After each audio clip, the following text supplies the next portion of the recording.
Le talent pour moi, c'est le travail continu et acharné. Pour moi, quelqu'un de talentueux, c'est quelqu'un qui peut faire la différence à n'importe quel moment, qui est capable de faire des choses que d'autres ne font pas. Pour moi, le talent, c'est quelque chose qui est né, qui est ancré en toi dès le plus jeune âge. Le talent, c'est de savoir s'adapter au très haut niveau, très rapidement, répondre aux exigences et avoir de belles qualités. L'objectif de carrière, c'est de jouer le plus longtemps possible, au plus haut niveau, dans un des meilleurs clubs d'Europe.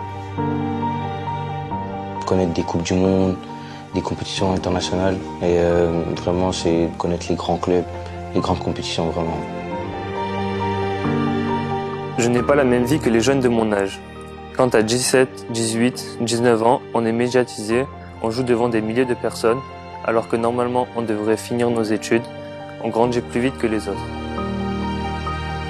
On va dire que c'est ma vie qui a un peu changé, mais la personne elle-même, enfin moi, j'ai pas changé, toujours le même. Si je n'avais pas été amoureux du football, ma jeunesse aurait été comme les autres.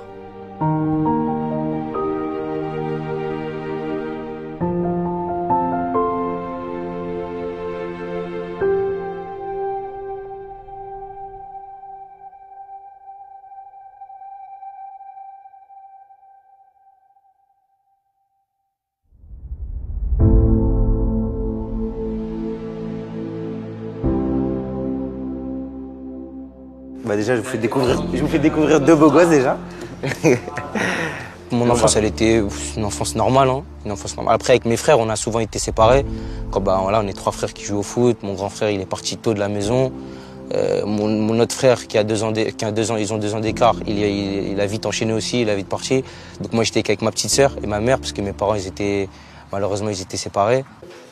Ici, là, c'est où on regardait les matchs de Ligue des Champions, quand on était au centre de formation. C'est ici que tout se passait. Quand il y a eu la remontada ici, il s'est passé quelque chose de grandiose ici. On va monter. Ma famille, ils m'ont toujours poussé à atteindre mes objectifs. C'est-à-dire qu'ils ne m'ont pas donné d'obligation, tu étais pro ou... Non, ils m'ont poussé pour que j'atteigne mes rêves, mes objectifs. Quand j'ai vu mon grand frère être au centre de formation, je me disais que voilà, dans quelques années, ça allait être moi aussi. Ça, bon, maintenant, il n'y a plus. Mais avant, ça récompensait 3 joueurs de chaque catégorie par saison. Moi, je l'ai eu 3 fois, je crois, 2009, 2010, 2011. Il y a même mon grand frère quelque part, là, ici. Et il y a mon autre grand frère, parce que j'ai 2 grands frères, ici, là. Voilà. Avec les réussites de la carrière de mon père et de mon oncle, mes objectifs ne sont pas forcément plus élevés qu'un autre. Voilà, mais mon oncle et mon père, ils ont fait leur carrière. Maintenant, c'est à moi de la faire.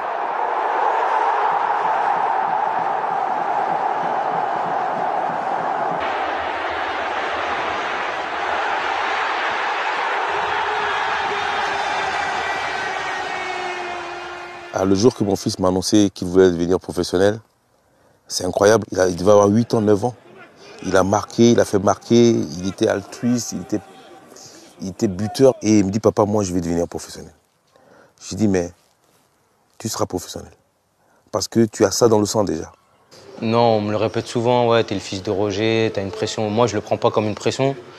L'effet que ça fait de porter le même maillot que mon père, c'est déjà une fierté pour moi. Mais surtout pour lui et pour toute ma famille, c'est comme un rêve, voilà.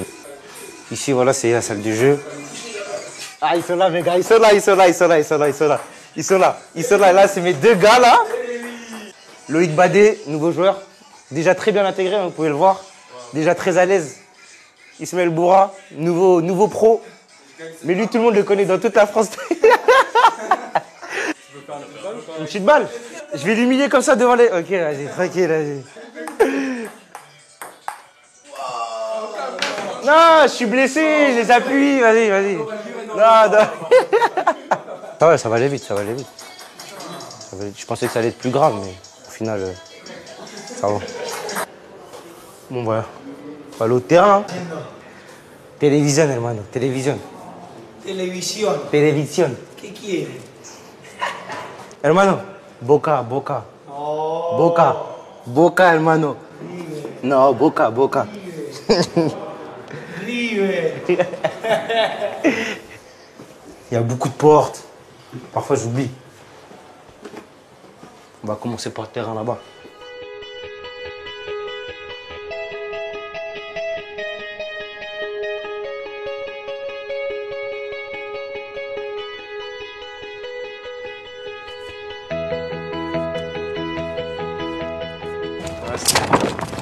Par rapport à l'âge, on n'est pas obligé. Hein. Après, c'est pas dérangeant. Du coup, ça va. Lenny Lacroix, c'est un jeune de 17 ans qui est encore au centre de formation, qui vient de signer pro récemment, qui a fait son premier banc en pro, mais qui joue encore pour l'instant en réserve. J'ai commencé le foot à l'âge de 5 ans au Racing Club de Strasbourg.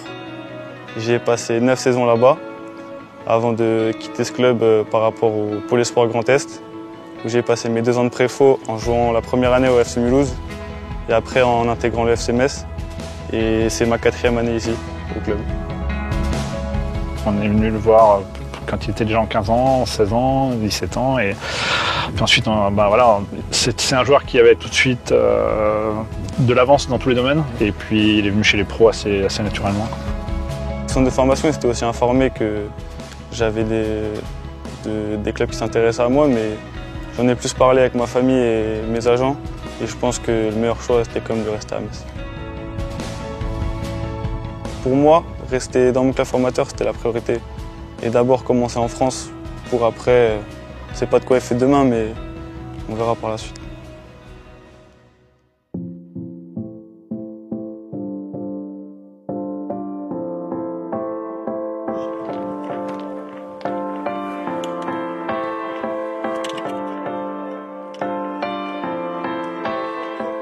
Les joueurs professionnels, tous les gamins qui jouent dans tous les clubs de France, ils ont ça pas pour objectif, mais ils y pensent au coin de leur tête. Donc le jour où c'est arrivé, on peut dire que c'est un rêve qui est devenu réalité. Jouer à 18 ans pour l'équipe première de son club formateur, c'est pas rien. Voilà, il a eu l'opportunité de rentrer dans l'équipe, il a saisi cette opportunité avec sa qualité, sa simplicité, son intelligence aussi.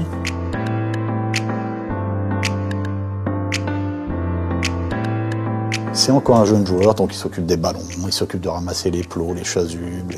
Et je trouve que c'est hyper sain. Sans besoin de lui demander, il le fait naturellement et je trouve ça c'est grand.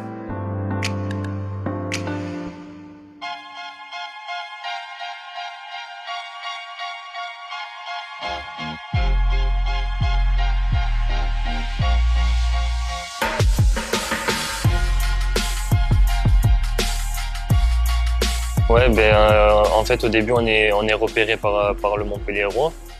Puis on signe, donc c'est à peu près à l'âge de 13 ans, on fait quelques détections et tout. Seulement au début, il y a un temps d'acclimatation, on connaît pas trop, on quitte nos parents, on a 14 ans, donc c'est jeune quand même. Forcément, on a l'impression de se retrouver seul.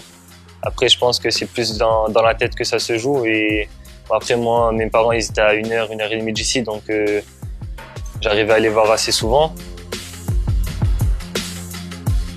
D'être dans un centre de formation, ça me fait grandir peut-être plus vite que les jeunes normaux, on va dire.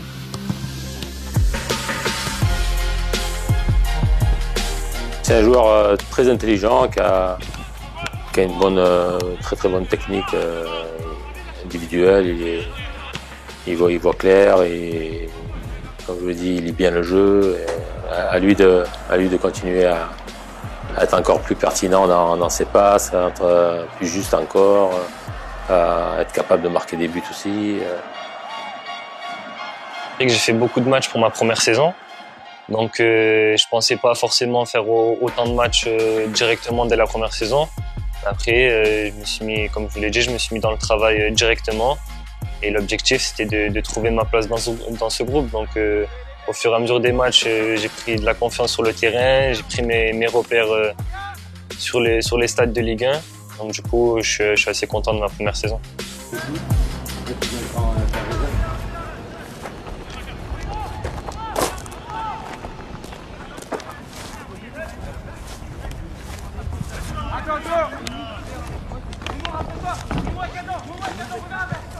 Ouais, bah, ma blessure, ça a coffin sur un tacle. Voilà, j'ai senti mon tendon bouger et j'ai tout de suite compris que c'était anormal. Et donc, quand j'ai appris la sentence, voilà, j'étais effondré. C'est l'équivalent, c'est 2 à 3 mois retour compétition. Donc, j'ai fait toute la prépa, on est arrivé bientôt au championnat, donc j'avais vraiment hâte de goûter à la Ligue 1. Vas-y, tac, tac, comme Soto. Il a justement toujours fait preuve de résilience parce que, moins sur les dernières années, mais pendant sa formation, il a connu un certain nombre de blessures. Il s'est toujours accroché, même dans les moments difficiles pour lui, il a toujours travaillé. Ouais. Mais j'ai pas vu Bousmar. Non, il joue la deuxième, il m'a dit. Il est sur le banc? Ouais. Mais je l'ai même pas vu passer, wesh. S'il marque, je fais un salto. Là, tout de suite, là, à la télé. S'il marque, salto, là, tout de suite. Ben, j'ai connu 2, même 3 ans, même compliqués avec toutes ces blessures. Comment je l'ai vécu, ça a été très, très, très dur. Sincèrement, ça a été très dur. Je pleurais beaucoup. Pendant cette période, il y a eu beaucoup de doutes. C'est vrai que tu te demandes quand est-ce que tu vas reprendre, quand même les docteurs, ils savent pas quand tu reprends. Tu te poses des questions, forcément.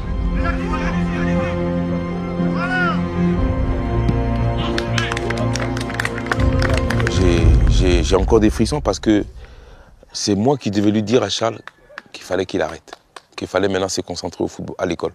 Il avait une déformation au fessier qui l'empêchait de courir correctement. Et moi qui devais lui dire ça, je ne sais pas ce qui m'a pris, mais je retardais à chaque fois l'échéance.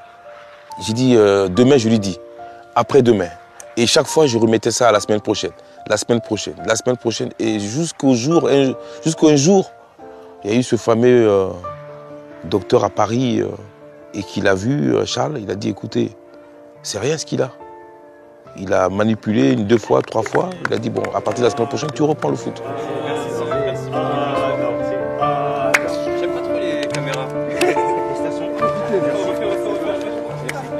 Qu'est-ce que j'ai fait pour remédier à toutes ces blessures? Qu'est-ce que j'ai fait? On va dire peut-être que j'ai pris plus soin de moi, en fait. Plus de renforcement, plus de muscu, boire plus d'eau. C'est des trucs tout bêtes, mais c'est très important. Je lui dis toujours que dans le football, chacun a son parcours.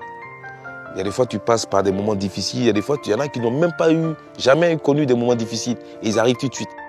Ça a pris quelques jours pour digérer, mais voilà, maintenant je suis bien dans ma tête, déterminé pour revenir le plus rapidement possible et le mieux possible surtout.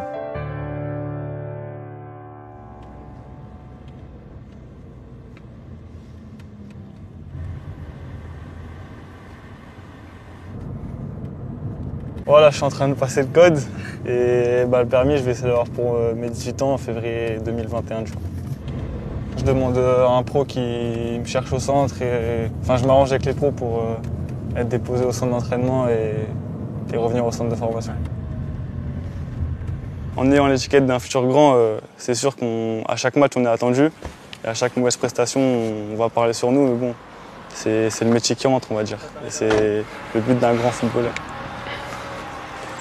Vu que j'ai pas encore le permis et comme j'ai pas encore de voiture, du coup, prendre un appart et devoir faire au pro des détours et tout, c'est pas... Même des fois, s'il y a des galères comme quoi ils peuvent pas me prendre, il y a le surveillant du centre qui peut venir et qui peut m'emmener. S'il y a des problèmes, il y a des solutions, quoi. C'est un joueur qui était déjà professionnel, quoi. Quelqu'un qui avait déjà un comportement professionnel au centre de formation. C'est un peu, on a connu ça avec Pjanic chez nous. Pjanic, à 13 ans, il avait déjà un comportement professionnel, une façon de se comporter, un respect des gens autour de lui, du sérieux, du travail. Mais en même temps, c'est quelqu'un qui est ouvert, quoi, qui est pas enfermé. Donc non, il avait déjà, même sur ces aspects-là, il était précoce, quoi. Ça rajoute de la pression, mais de la bonne pression. Ça donne envie de jouer et encore plus d'être meilleur. Il avance comme on l'espère dans tous les domaines. C'est quelqu'un qui peut certainement aller dans le groupe pro en tant que déjà rentrer, avoir du temps de jeu et peut-être être titulaire assez vite. C'est des gens précoces. Hein. Et après, faire 1 ou 2 bonnes saisons ou 3 chez nous, c'est la porte ouverte à tout. Donc il a le potentiel pour ça. Franchement, je me sens prêt, ouais. Si demain on m'appelle pour jouer, J'y vais sans hésitation et j'y vais à 100%.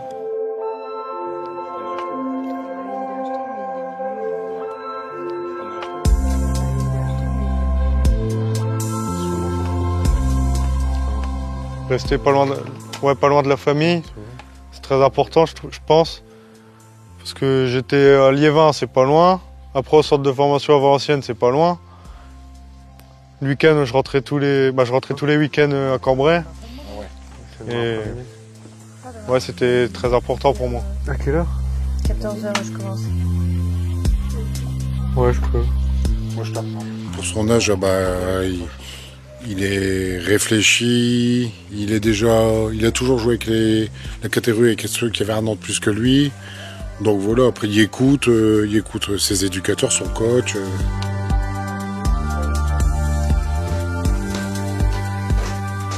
Je suis pas inquiet parce que c'est quelqu'un qui a une très bonne éducation, qui a un environnement familial hyper sain. Toutes les années qu'on a perdues à pas le voir, elle était au pôle, après elle était au centre de formation, on voyait que le week-end en fait, que les grandes vacances. Donc là, le fait quand il nous a annoncé après le Covid, confinement, finalement je reste ici, j'ai une voiture, bon, c'est vrai maintenant il y a le permis, il y a que 30 km. Donc là on rattrape tout le temps qu'on a perdu avec lui en fait. On redécouvre un peu notre fille.